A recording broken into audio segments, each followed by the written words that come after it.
everyone. Last class we have discussed about spherical mirrors and terms related to spherical mirrors. In today's class we are going to discuss about image formation by spherical mirrors. So let's start.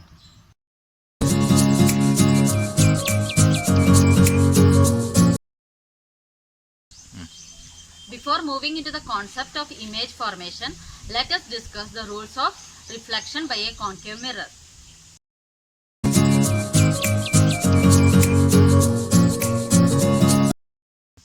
Rule 1. Consider an object placed on the principal axis.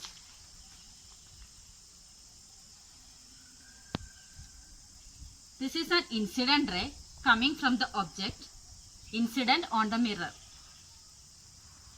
You can see the incident ray is parallel to the principal axis. According to rule 1, whenever a ray travels parallel to the principal axis, after reflection, it should pass through the focal point.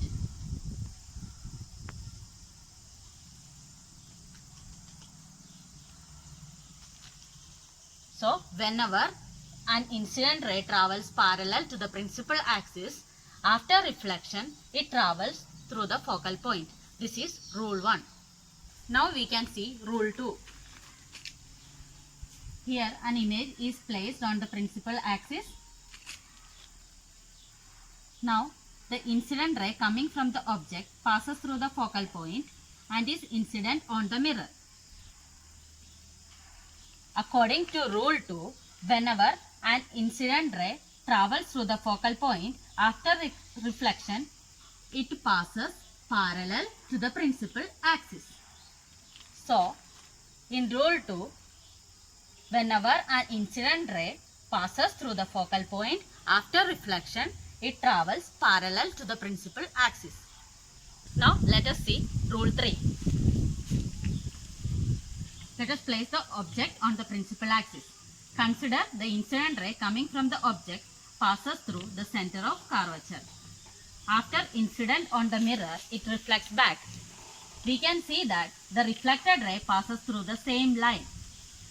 That means the reflected and incident ray passes through the center of curvature, but in opposite direction. This is rule 3. These are the rules of reflection by a concave mirror. Now let's see image formation by a concave mirror.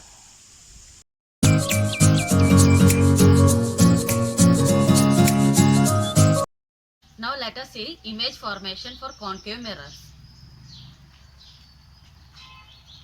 For various position of object where the image is formed.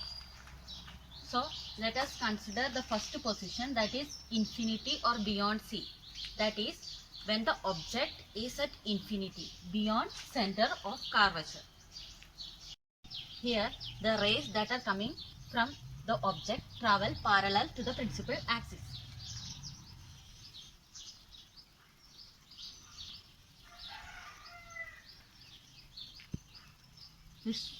These are incident rays coming from the object.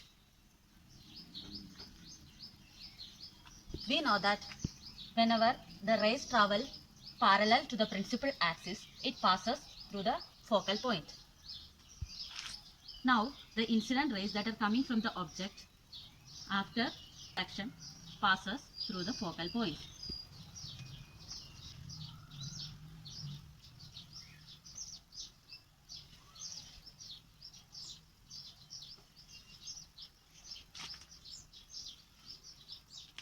Now, all the reflecting rays meet at point F.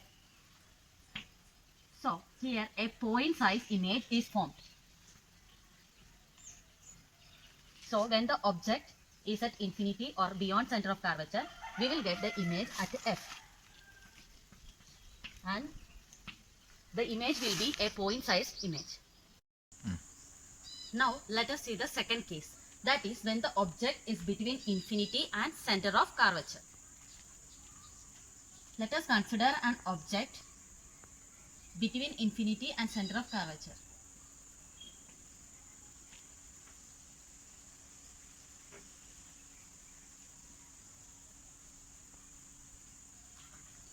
So, this is the position of the object. Now, let us draw incident ray coming from the object.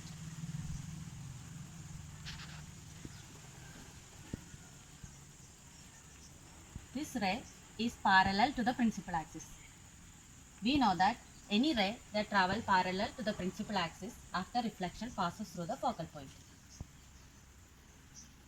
So the reflected ray passes through the focal point. Another incident ray coming from the object passes through the focus.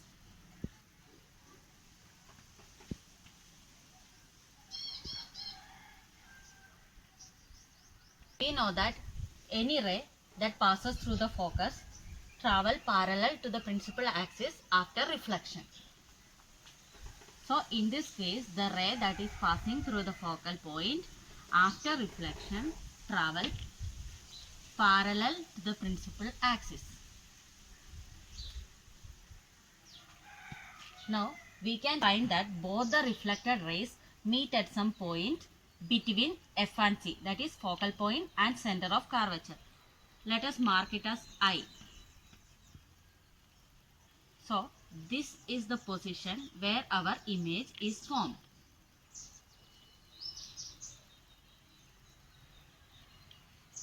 When the object is placed between infinity and center of curvature, we got the image between focal point and center of curvature.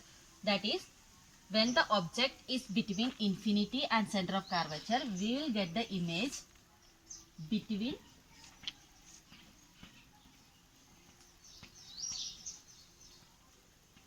F and C.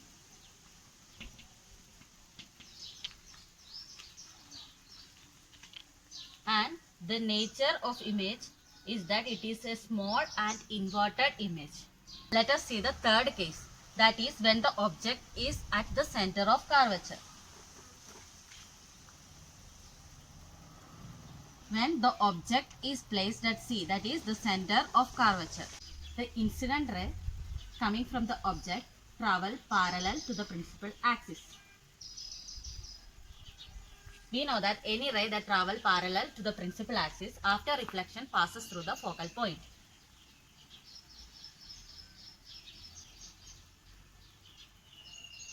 Now, another incident ray coming from the object passes through the focus. We know that any ray that passes through the focal point after reflection travels parallel to the principal axis.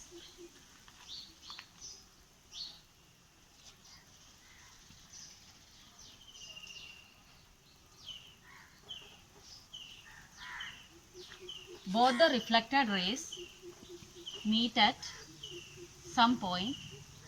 Let us call it I. Now,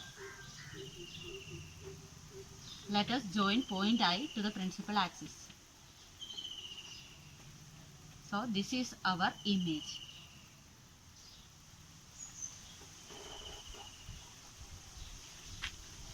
We can see that when the object is placed at the center of curvature, the image is also formed at the center of curvature. But it is an inverted image and the size of the image is same as that of the object. So when the object is at center of curvature, we get the image also at center of curvature. When the object is at C, the image is also formed at C. Now let us see the next case. That is when the object is placed between focal point and center of curvature.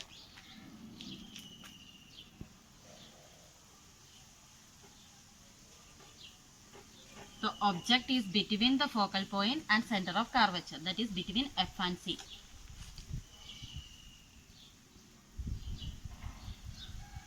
The ray coming from the object travel parallel to the principal axis.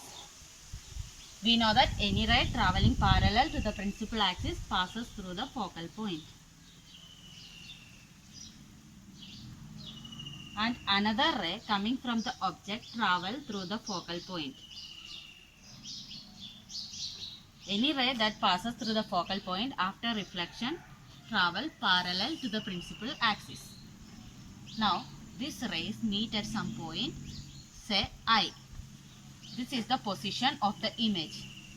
Now meet the point I to the principal axis. Here we get the image. So when the object is placed between focal point and center of curvature, we will get the image beyond the center of curvature. So when the object is between F and C, we will get an image beyond C.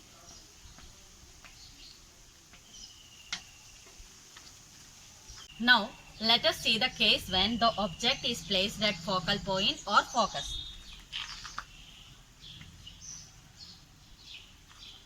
One of the incident ray coming from the object hit the mirror and passes through the focal point after reflection. And another incident ray coming from the object hit the mirror and passes through the center of curvature. Here we can assume that the image is formed somewhere at infinity. That image will be an inverted, real and a bigger or enlarged image. So when the object is placed at focus or the focal point, we will get the image at infinity. Now let us see the last case, that is when the object is between the pole and the focal point. When the object is placed between pole and focal point.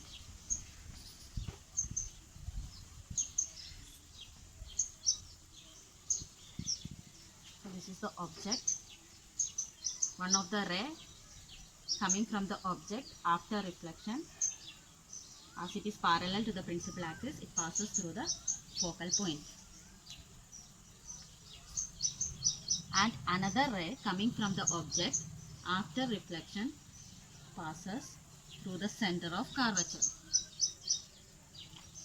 So this is a different case. Here we need to extend the reflected rays backwards. When we extend, they meet at some point I, that is behind the mirror. So here we get the image.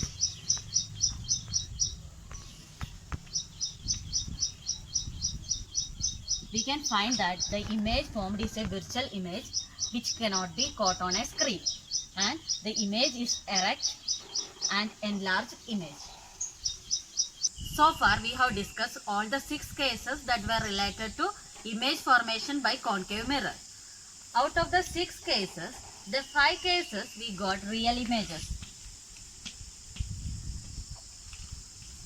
The images that can be caught on a screen are called real images, whereas the image that cannot be caught on a screen are called virtual image.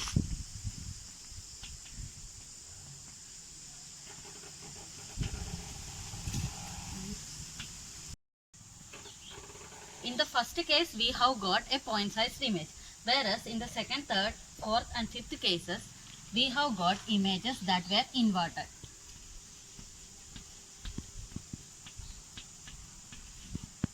Only in the last case, we have got an erect image.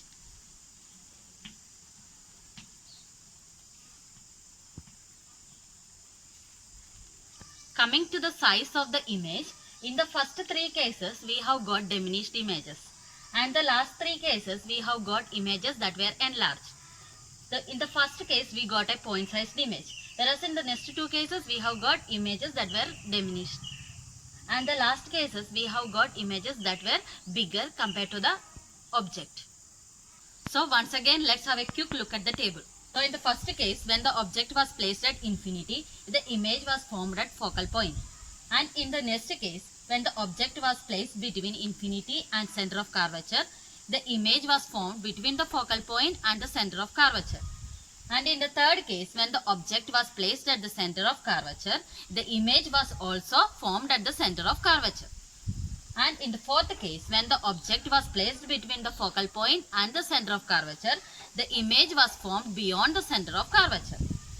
And in the fifth case, when the object was placed at the focal point, the image was formed somewhere at infinity. And in the last case, when the object was between pole and the focal point, we got the image that was behind the mirror. So that's all for today's class. In today's class, we have discussed about rules of reflection and image formation by concave mirror. Hope you understood the class. In case of any doubt, feel free to contact us. Our email ID is provided in the description below. You can also comment us. See you in the next class. Thank you. Thank you for watching the video. If you like the video, please like, share and subscribe. Also press the bell icon.